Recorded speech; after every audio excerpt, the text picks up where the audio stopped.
Hello everybody, welcome back to my channel. I know it's been a minute, but I'm actually gonna post this, I swear. I'm joined with Elmo, and we're gonna be talking about what if I told you I met an alternate version of myself through somebody else. It's hard to believe, but it's very much true, because sometimes some people aren't here to evolve in this lifetime. They're here to show you what'll happen if you don't. And when you do the inner work, the universe will show you how far you've come through like somebody else's perspective, I guess, or just like what you could have become if you hadn't have done that like inner work and stuff. Your energy will either amplify the light in others or trigger their shadows, and like their reaction isn't about you, it's all about them and like what they have going on internally and stuff. This is a story about how my old manager at the restaurant I used to work in was a mirror of what I could have become and like the past that I left behind. So when I was 19, I used to work at this like pizza place. It's known for being like laid back and artsy. I guess some of you can probably guess like what it is, but I worked there for about like 5 months in 2023. This is when I was like 19, and at the time my manager would be about like 25. I'm gonna call her Jade in this video. And I got the job because my friend who was a server at the time, she recommended me for the hostess position, and Jade had interviewed me and she seemed pretty chill at first, and yeah, everything went smoothly. So I worked for the first day. I did my training and stuff, and to my surprise, I didn't know this, but she had pulled all of the servers like to the side like after I had left and told them that like she didn't like me and she didn't like how I didn't smile and stuff, and like she didn't, but yeah, she said I was too quiet and that I didn't smile. And if you know me, I'm autistic, I have a flat affect, I talk very monotone, and like I don't really want to fake and force a smile, and like I was being like a good hostess. Like it wasn't that I wasn't doing that well, it was just that like she didn't like my vibe, which was very interesting. Around strangers at a new job, I'm pretty poker faced at first, and I'm not gonna like smile ear to ear for people that I don't know. And of course that was the first red flag, because obviously that's really weird to do. And the other server, or no, the other hostess, she had told me that Jade had done that and how odd that is, because that's a very like high school thing to do, especially because you're supposed to be the manager and like the team leader, and like not do that. And later Jade's mom had came to eat in the restaurant, and she seated her and like she like took her order and stuff, and I could see her like kind of whispering about me and like trying to like tell her mom about me and stuff. I don't know, I literally don't know what her problem was with me. It was so bizarre. I know this is a very common thing with black women, especially autistic black women, getting labeled as like stuck up in the workplace, or just like, oh no, with autistic people, like I know so many people who have stories about like how managers, like they can just like smell that autistic people aren't gonna feed into like this fake hierarchy bullshit like from the beginning. And for me, I often get labeled as people thinking that like I'm better than them, or like me being quiet is like me being like snobby or just like intimidating. But anyway, later on she like walked up to the hostess stand like that same day, and then like she was rewriting the names or whatever, and I told her, or no, I asked her about why she said that she didn't like me, and of course she just laughed it off awkwardly, and she didn't apologize. That's the first thing. Like she was 25, she didn't apologize, and she just laughed it off, like, and I wasn't laughing with her. She was like, it was like a nervous laugh type of thing. And I literally could have narked on her and like gotten her like in trouble and stuff, because like that was so inappropriate, because it was my first day, I didn't know her, and like, okay, the thing about her, when I had gotten a good look at her, she looked a lot like the girl from The Exorcist, and I'm not even just saying that, like she legitimately looked like her. She kind of gave off like Jinx from Arcane mixed with the girl from The Exorcist, like straight up. She had these like purple bags under her eyes, and I know it's from being overworked and stuff, but everybody in the restaurant kind of knew that she had her own like, I don't know, issues, I guess. And we all kind of like, I mean, later on, when me and the other like staff that was my age would like hang out like privately and stuff, we would like kind of talk about how like she clearly has something that she doesn't want to deal with, or she isn't very self-aware about. And her energy, like it just felt very tormented. Like I could pick that up like just by being next to her. And like spiritually, it felt like there was just something dark working through her that she hadn't like fully integrated yet, which is fine. And like I'm not saying that out of judgment, that's completely objective, because like I know that a lot of people, they are still working on themselves and like working through themselves, and like that's really what your 20s is for. It's supposed to be like to integrate your shadow and just like soul retrieval and stuff. But yeah, when I asked her about why she did that, she was acting pretty standoffish at first, and she was avoiding eye contact. So I could already tell that she was pretty intimidated by me, and I know I do come across as intimidating to some people. I try not to be. I try to be pretty welcoming. I like to get to know people and stuff. But yeah, I'm getting ahead of myself. Before I had asked her like why, I asked her, do you like leadership positions? And then she said, I kind of just gravitate toward it. Still no eye contact, by the way. And then I said, because you said you didn't like me. And then she had laughed nervously as if it was like a joke between us, but it literally wasn't. I was literally just asking her. And then she said, people in high school used to say that about me too. Like, first of all, we're not in high school. You're 25. And at that moment, I kind of just knew she was like stuck in like this arrested development stage or whatever. Am I centered?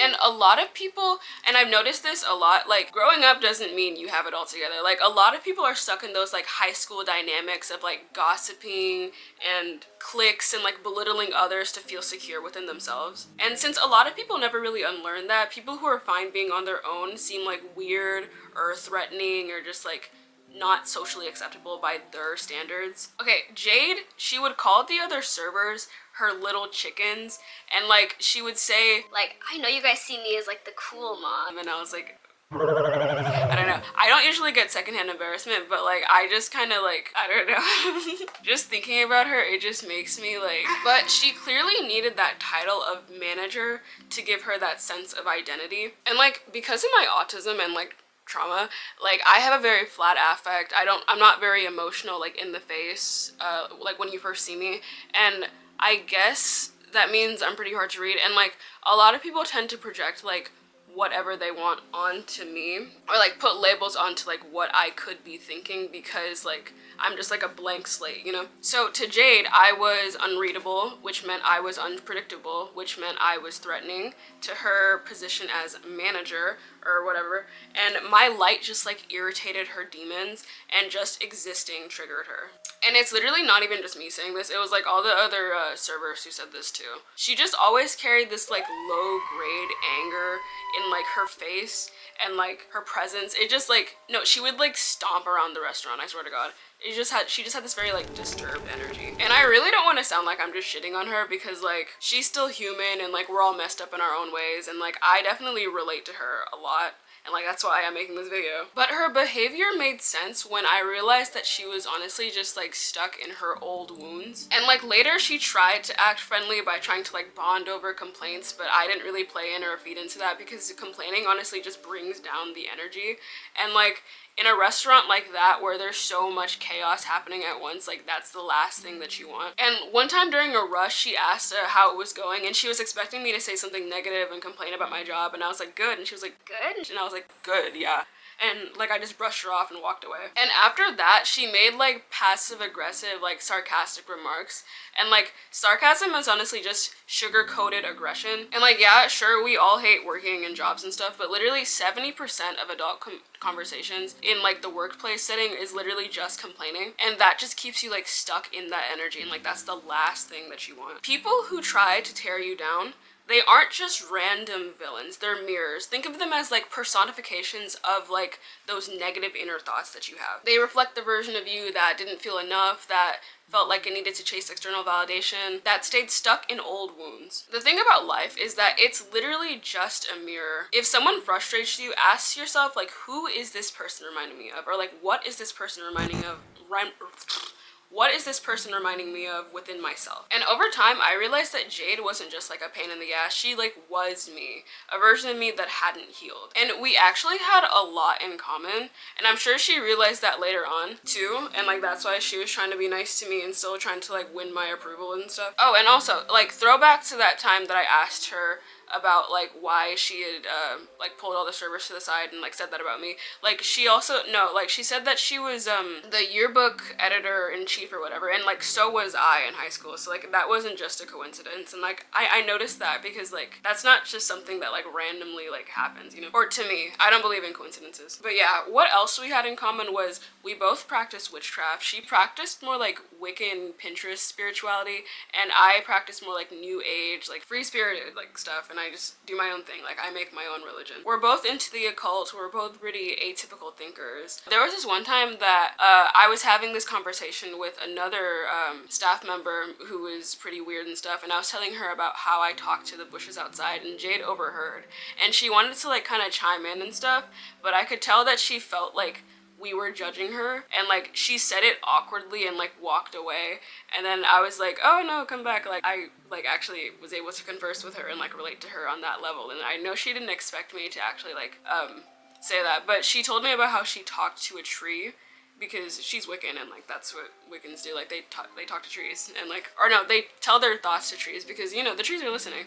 And I talked to bushes like during my break time and stuff. Yeah, we both had leadership positions in high school, which was kind of a way of like chasing a leadership role as a sense of identity.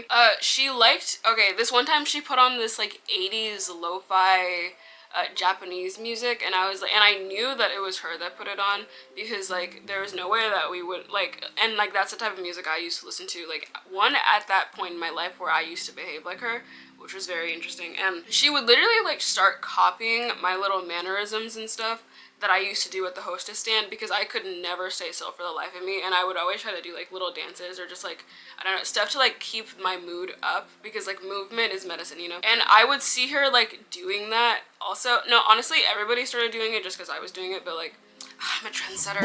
But one thing that I kind of thought was weird is that when I had done a spell for one of my coworkers, because she asked me to do one for like her cats or something, Jade had like overheard, and she asked me if I worked with black obsidian, and I didn't know what that meant at first, but literally I looked up what black obsidian is used for, and it's used for protection. So a question mark. And anyways, she might have tried to hex me. Like, I could honestly see that, like, because she was kind of unstable, honestly. And I wasn't really worried about that because, or I could kind of tell that she wasn't that strong of a witch. And also, like, I'm pretty divinely protected, so I know that like no weapon formed against me shall prosper ever. So that was never really like a issue I was worried about. But yeah, looking back, her behavior was basically me my freshman and sophomore year of high school. Controlling, emotionally constipated, stuck in trauma from bullying or just like previous events. Living in like a fantasy versus reality and just like losing myself in the two. Like, she was fully convinced that like, I don't know, she was like this big sister cool mom of the restaurant, and I can assure you that like she was not that. But anyway, megalomaniac tendencies, chasing identity through like roles or just like positions and external stuff. Yeah, every description I gave of her throughout this video could have been applied to me like at that point in time, at that age. But genuinely, Jade, she seemed to be stuck at about like 14. Like, she reminded me of a middle schooler even though she was like 25. And I know like she wasn't like that all the time, but like when she was like gossiping, wearing her hair in like these pigtails, she was still like acting like those middle school social rules still applied and stuff. Yeah, emotionally frozen in time, basically. But yeah, I didn't narc on her in the end because like deep down I kind of knew that like this job title was honestly all she had, and like I didn't want to take that from her, you know, or just like get her in trouble and stuff. Because like literally if you look up the reviews for the restaurant, like there's like complaints about her like in the reviews. But the lessons I took from this: your energy will either amplify or trigger the shadows in others. When people act out, it's not really about you, it's about them. The healed version of you doesn't need to prove anything. And when someone targets you, ask yourself, is it really about me or is it about them? But yeah, my final reflection from this is that Jade was basically like meeting the version of me that I could have been if I didn't heal. And that's honestly a scary thought because like being a man, I mean, not to like shit on managers and stuff at restaurants, but like if that's the furthest I thought I could go, that sounds like terrifying. But yeah, if you ever meet your past self in someone else, always take the high road. Don't try to like get sucked back in and try to like prove something, because you don't need to prove anything, and just take it as proof of how far you've come as a person. Yeah! That's the end of the video, guys. Thank you so much for watching. Thank you for giving me your attention. I appreciate it so much. Make sure to like and subscribe. Follow my TikTok. I'm definitely going to start posting more videos. This is my next video that I'm going to post. I'm going to be more consistent, I swear. I have something planned for October also. So yeah, stay tuned. I love you guys. Bye bye, honey bunnies. I don't know if I did my intro. But yeah, bye. Thank you for your patronage.